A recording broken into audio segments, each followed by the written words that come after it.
बाबा जी और हुजूर जी की प्यारी साथ संगत जी। संगत जी से विनती है कि यह साखी बहुत ही सुंदर है और इस साखी को शुरू से अंत तक ध्यान से सुनिए जी और अपने मन में इस पर विचार कीजिएगा।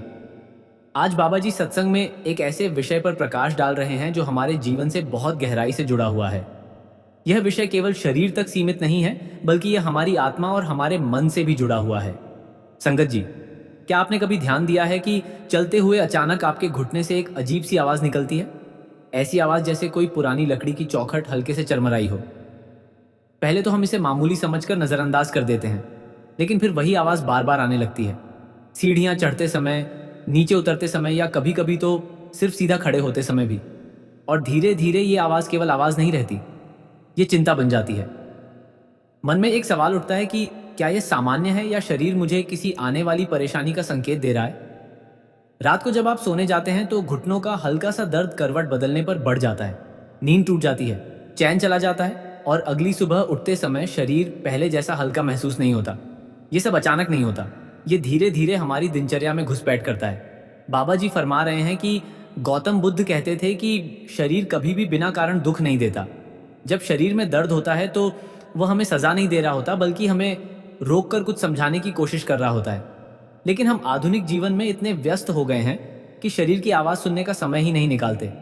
हम दर्द को दबाने के लिए तुरंत कोई गोली ढूंढते हैं, कोई मरहम लगाते हैं और फिर आगे बढ़ जाते हैं। पर दर्द चला नहीं जाता, वह कहीं भीतर दबा रह जाता है और समय के साथ और गहरा हो जाता है। घुटनों का दर्द भी बिल्कुल ऐसा ही होता है। शुरू में हल्का, फिर धीरे धीरे आदत बन जाता है और एक दिन ऐसा लगता है जैसे बिना दर्द के चलना ही असंभव हो गया हो। अक्सर लोग कहते हैं कि घुटनों की ग्रीस खत्म हो गई है। यह शब्द वैज्ञानिक भाषा में सही नहीं है, लेकिन आम बोलचाल में यह बात बिल्कुल सही भाव को दर्शाती है। हमारे घुटनों के बीच एक मुलायम परत होती है, जिसे आप शरीर की प्राकृतिक सुरक्षा कह सकते हैं। यही परत हमें चलने, दौड़ने, बैठने और उठने में सहारा देती है। यही परत दो हड्डियों को आपस में रगड़ खाने से बचाती है। लेकिन जब समय के साथ यह परत पतली होने लगती है, तब दर्द शुरू होता है। पहले हल्का, फिर धीरे धीरे असहनीय। यह परत अचानक खत्म नहीं होती, यह रोज रोज की छोटी छोटी गलतियों से कमजोर होती है। गलत खान पान, जरूरत से ज्यादा वजन, लंबे समय तक बैठकर काम करना, शरीर को पर्याप्त आराम ना देना और सबसे बड़ी बात, भीतर से पोषण की कमी। हम पेट भर खाना खाते हैं, लेकिन शरीर तक पोषण पहुंचता ही नहीं। बाहर से देखने पर सब ठीक लगता है, लेकिन भीतर जोड़ों में सूखापन बढ़ता जाता है। यही सूखापन घुटनों की अकड़न, आवाज और दर्द का असली कारण बनता है। बाबा जी फरमा रहे हैं कि गौतम बुद्ध ने हमेशा मध्यम मार्ग की बात की। ना ज्यादा खाना, ना बहुत कम, ना शरीर को कष्ट देना, ना लापरवाही करना। लेकिन आज हम या तो शरीर को पूरी तरह नजरअंदाज करते हैं या तब ध्यान देते हैं जब बहुत देर हो चुकी होती है। घुटनों की परेशानी सिर्फ शारीरिक समस्या नहीं होती, ये मानसिक थकान भी पैदा करती है। जब आप चलने से डरने लगते हैं, जब सीढ़ियां चढ़ने से पहले सोचने लगते हैं, जब जमीन पर बैठने से पहले मन में डर आता है कि उठ पाऊंगा या नहीं, तब यह दर्द सिर्फ घुटनों में नहीं रहता, यह आत्मविश्वास को भी कमजोर करने लगता है। कई लोग इस दर्द के साथ जीना सीख लेते हैं। वे मान लेते हैं कि अब यही जीवन है। लेकिन बुद्ध का मार्ग हमें सिखाता है कि दुख को स्वीकार करना और दुख को समझना, दोनों में फर्क होता है। स्वीकार करना हार मानना है, समझना समाधान की ओर पहला कदम है। आपने कभी सोचा है संगत जी कि कुछ लोग 60-70 साल की उम्र में भी बिना किसी परेशानी के चलते हैं, जबकि कुछ लोग 40 की उम्र में ही घुटनों के दर्द से परेशान क्यों हो जाते हैं? क्या यह सिर्फ उम्र का खेल है? नहीं, उम्र केवल एक कारण हो सकती है, लेकिन असली कारण भीतर का संतुलन है। शरीर को जो चाहिए वह उसे मिला या नहीं। घुटनों को भी वही चाहिए जो शरीर के बाकी हिस्सों को चाहिए, सही पोषण, सही आराम और सही देखभाल। लेकिन हम अक्सर घुटनों को तब याद करते हैं जब वे जवाब देना शुरू कर देते हैं। शरीर हमें संकेत बहुत पहले से देने लगता है। सुबह उठते समय हल्की जकड़न, थोड़ी देर चलने पर थकान, बैठकर उठते समय घुटनों में खिंचाव, यह सब शुरुआती संकेत होते हैं। लेकिन हम इन्हें सामान्य समझकर नजरअंदाज कर देते हैं। हम कहते हैं थोड़ा चल लिया तो ठीक हो जाएगा, आज ज्यादा काम कर लिया इसलिए दर्द है। लेकिन दिन बीतते जाते हैं और दर्द स्थायी होने लगता है। यही वह समय होता है जब शरीर कहता है कि अब रुक जाओ, अब ध्यान दो। बाबा जी फरमा रहे हैं, गौतम बुद्ध ने कहा था कि जागरूकता ही पहला उपचार है। जब तक हम जागरूक नहीं होते तब तक कोई उपाय काम नहीं करता। घुटनों का दर्द हमें धीमा कर देता है, लेकिन शायद यह धीमा करना ही उसका उद्देश्य होता है, हमें रुकने के लिए, सोचने के लिए और अपने शरीर को समझने के लिए। आधुनिक जीवन में हम दौड़ते रहते हैं, काम, जिम्मेदारियां, तनाव, लेकिन शरीर की अपनी सीमाएं होती हैं। जब हम उन सीमाओं को बार बार पार करते हैं तो शरीर दर्द के माध्यम से हमें वापस खींचता है। यह सजा नहीं है, यह सुरक्षा है। जैसे कोई शिक्षक बच्चे को गलत रास्ते से वापस बुलाता है, वैसे ही शरीर हमें दर्द के जरिए सही दिशा दिखाने की कोशिश करता है। इसलिए यह समझना बहुत जरूरी है कि घुटनों का दर्द सिर्फ एक समस्या नहीं है, यह एक संकेत है। संकेत इस बात का कि भीतर कुछ कमी है। यह कमी सिर्फ कैल्शियम की नहीं होती, सिर्फ उम्र की नहीं होती। ये कमी होती है उस पोषण की जो जोड़ों को भीतर से चिकनाहट देता है, लचीलापन देता है और ताकत देता है। जब यह पोषण कम होने लगता है तब घुटनों की आवाज शुरू होती है, पहले हल्की, फिर साफ सुनाई देने वाली और फिर दर्द। बुद्ध का मार्ग हमें सिखाता है कि किसी भी समस्या को देखने से पहले उसे समझना जरूरी है। अगर हम दर्द को समझेंगे नहीं तो समाधान अधूरा रहेगा। घुटनों का दर्द हमें यह सिखाता है कि शरीर को केवल इस्तेमाल करने की चीज ना समझें। वह हमारा साथी है। जब वह थकता है तो हमें भी रुकना चाहिए। जब वह संकेत देता है तो हमें सुनना चाहिए। यही समझ इस पूरे सफर की शुरुआत है। जब किसी व्यक्ति को घुटनों में दर्द शुरू होता है तो वह सबसे पहले बाहर कारण ढूंढता है। कभी कहता है कि उम्र बढ़ रही है, कभी कहता है कि वजन ज्यादा हो गया है, कभी मौसम को दोष देता है तो कभी अपने काम को। लेकिन बहुत कम लोग ये सोचते हैं कि जो दर्द बाहर दिखाई दे रहा है उसकी जड़ भीतर कहीं बहुत पहले से बन चुकी होती है। बाबा जी फरमा रहे हैं, गौतम बुद्ध कहते थे कि जो दिखाई दे रहा है वह परिणाम है और जो दिखाई नहीं दे रहा वही कारण है। घुटनों का दर्द भी ऐसा ही है। ये अचानक नहीं आता, ये धीरे धीरे शरीर के भीतर संतुलन बिगड़ने का अंतिम संकेत होता है। हमारा शरीर एक नदी की तरह है। जब नदी का बहाव सही रहता है तो पानी साफ रहता है, किनारे मजबूत रहते हैं और जीवन सहज चलता है। लेकिन जब नदी में गंदगी जमा होने लगती है, जब बहाव धीमा हो जाता है तो सबसे पहले किनारे कमजोर पड़ते हैं। जोड़ों को आप शरीर के किनारे समझ सकते हैं। जब भीतर का प्रवाह ठीक नहीं रहता तब सबसे पहले असर घुटनों, टखनों और कमर पर पड़ता है। यही कारण है कि बहुत से लोग कहते हैं कि पेट तो ठीक है लेकिन घुटनों में दर्द है। असल में पेट ठीक नहीं होता, बस उसका दर्द नजर नहीं आता। आयुर्वेद में कहा गया है कि जब पाचन कमजोर होता है तो उसका असर सबसे पहले जोड़ों पर दिखाई देता है, क्योंकि जो भोजन हम खाते हैं वही रस बनकर पूरे शरीर में फैलता है। अगर ये रस सही नहीं बना तो जोड़ों तक पहुंचने वाला पोषण भी अधूरा रह जाता है। तब हड्डियां तो रहती हैं लेकिन उनके बीच की चिकनाहट कम होने लगती है। यही चिकनाहट चलने में सहजता देती है। यही कमी धीरे धीरे घुटनों की आवाज, अकड़न और दर्द में बदल जाती है। बहुत से लोग कहते हैं कि वे तो रोज दूध पीते हैं, कैल्शियम लेते हैं, फिर भी दर्द क्यों है। यहाँ एक गहरी बात समझने की जरूरत है। शरीर को केवल पोषक तत्व नहीं चाहिए, शरीर को उन्हें पचाने और आत्मसात करने की शक्ति भी चाहिए। अगर पाचन कमजोर है, अगर भोजन ठीक से नहीं पच रहा तो बाहर से लिया गया पोषण भी शरीर के काम का नहीं रहता। बुद्ध कहते थे कि अति किसी भी चीज की ठीक नहीं होती। जरूरत से ज्यादा खाना भी उतना ही नुकसानदेह है जितना बहुत कम खाना। जब हम जरूरत से ज्यादा खाते हैं तो शरीर थक जाता है और थका हुआ शरीर जोड़ों को प्राथमिकता नहीं देता। घुटनों की परेशानी का एक बड़ा कारण आधुनिक जीवन शैली भी है। लंबे समय तक कुर्सी पर बैठना, मोबाइल या स्क्रीन के सामने झुके रहना, शरीर को एक ही स्थिति में घंटों रखना, इससे शरीर की प्राकृतिक गति रुक जाती है। जब गति रुकती है तो जोड़ों में जकड़न बढ़ती है। पहले यह जकड़न सुबह के समय महसूस होती है, फिर दिन भर रहने लगती है। धीरे धीरे व्यक्ति चलने से बचने लगता है, उठने बैठने से डरने लगता है। यही डर दर्द को और गहरा कर देता है। बाबा जी फरमा रहे हैं कि तनाव भी घुटनों के दर्द का एक छुपा हुआ कारण है। जब मन भारी रहता है, जब भीतर चिंता जमा रहती है तो शरीर सिकुड़ जाता है, मांसपेशियां सख्त हो जाती हैं, रक्त का प्रवाह धीमा पड़ जाता है। ऐसे में जोड़ों तक पोषण पहुंचना और मुश्किल हो जाता है। बुद्ध ने कहा था कि मन और शरीर अलग नहीं है। जो मन में चलता है वही शरीर में उतरता है। इसलिए केवल दवा से घुटनों का दर्द ठीक नहीं होता जब तक मन को भी हल्का ना किया जाए। आपने देखा होगा कि कुछ लोग कम खाकर भी स्वस्थ रहते हैं, जबकि कुछ लोग बहुत कुछ खाने के बाद भी कमजोर महसूस करते हैं। फर्क मात्रा का नहीं, गुणवत्ता और संतुलन का होता है। घुटनों के लिए केवल कैल्शियम नहीं बल्कि शरीर में सही चिकनाहट, सही ऊष्मा और सही प्रवाह जरूरी होता है।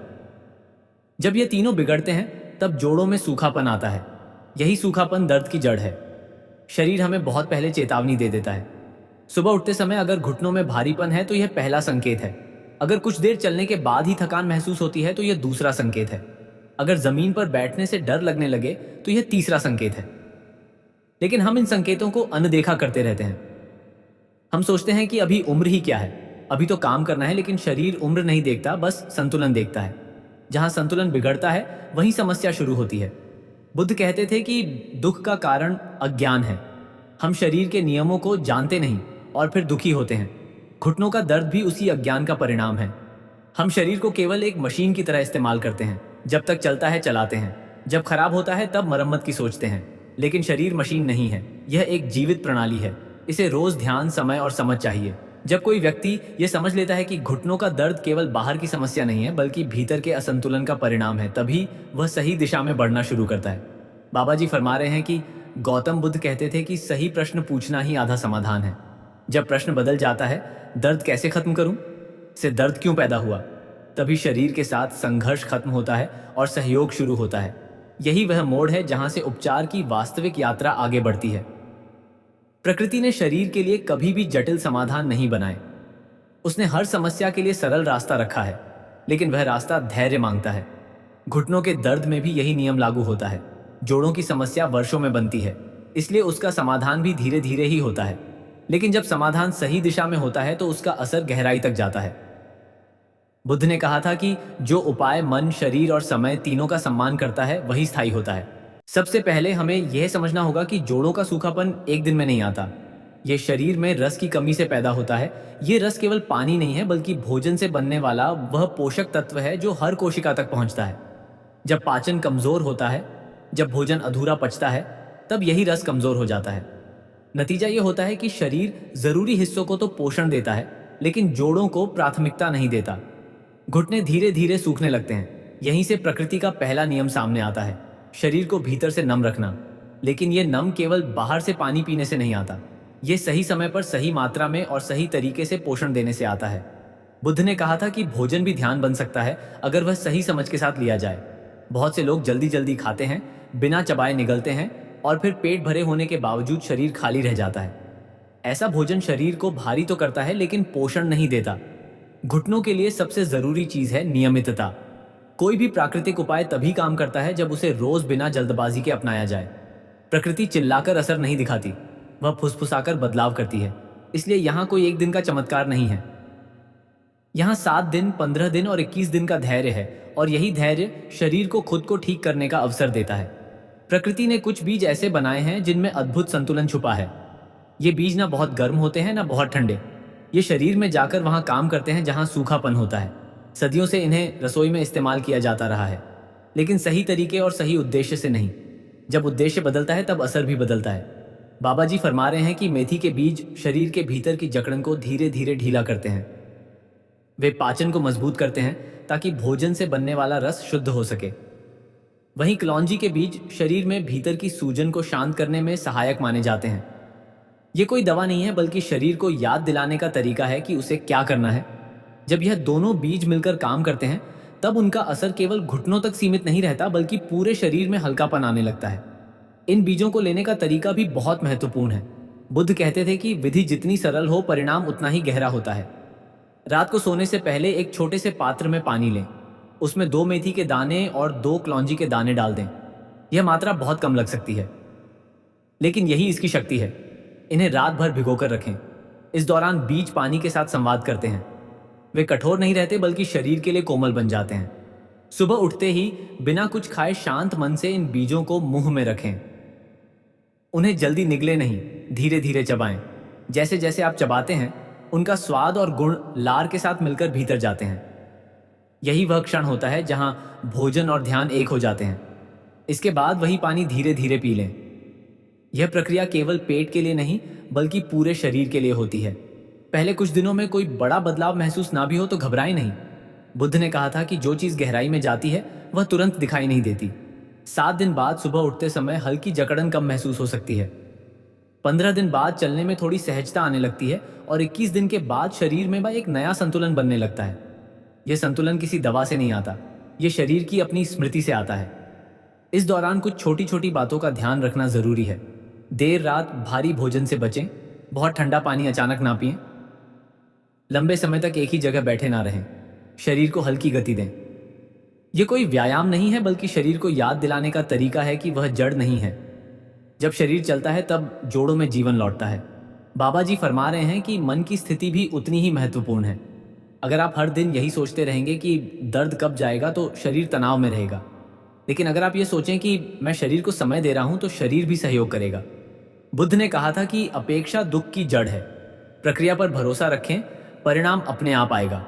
जब कोई व्यक्ति किसी प्राकृतिक प्रक्रिया को अपनाता है और उसे कुछ दिनों तक धैर्य के साथ निभाता है तो शरीर धीरे धीरे बदलना शुरू करता है। यह बदलाव शोर नहीं करता, यह किसी दवा की तरह तुरंत राहत नहीं देता, लेकिन जो राहत देता है वह भीतर तक जाती है। गौतम बुद्ध कहते थे कि जीवन में जो चीजें शांति से आती हैं वही लंबे समय तक टिकती हैं। घुटनों के दर्द का उपचार भी ऐसा ही है। जब आप शरीर को सही दिशा में सहारा देना शुरू करते हैं तो शरीर भी अपने भीतर छुपी स्मृति को फिर से जागृत करने लगता है। अब सबसे महत्वपूर्ण बात यह है कि इस प्रक्रिया को केवल एक उपाय की तरह नहीं बल्कि जीवन की लय का हिस्सा बनाया जाए। बहुत से लोग कुछ दिन प्राकृतिक उपाय करते हैं, थोड़ा आराम महसूस करते हैं और फिर पुरानी आदतों में लौट जाते हैं। यही वह क्षण होता है जहां समस्या दोबारा जन्म लेती है। बुद्ध ने कहा था कि मार्ग पर चलना ही साधना है, मंजिल की जल्दी साधना को तोड़ देती है। इसलिए यह जरूरी है कि आप इस परिवर्तन को अपने रोजमर्रा के जीवन में उतारें। सुबह उठने का तरीका ही शरीर की दिशा तय करता है। जब आप सुबह उठते हैं तो तुरंत उठकर भागने की बजाय कुछ क्षण शरीर को महसूस करें। घुटनों में हल्की गति दें, उन्हें मोड़े, सीधा करें, लेकिन बिना जोर लगाए।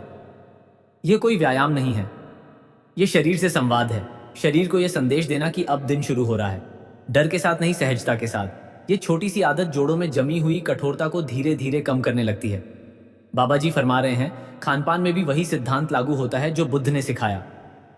मध्यम मार्ग, ना बहुत भारी भोजन, ना बहुत हल्का, ना लगातार खाते रहना, ना भूखे रहना।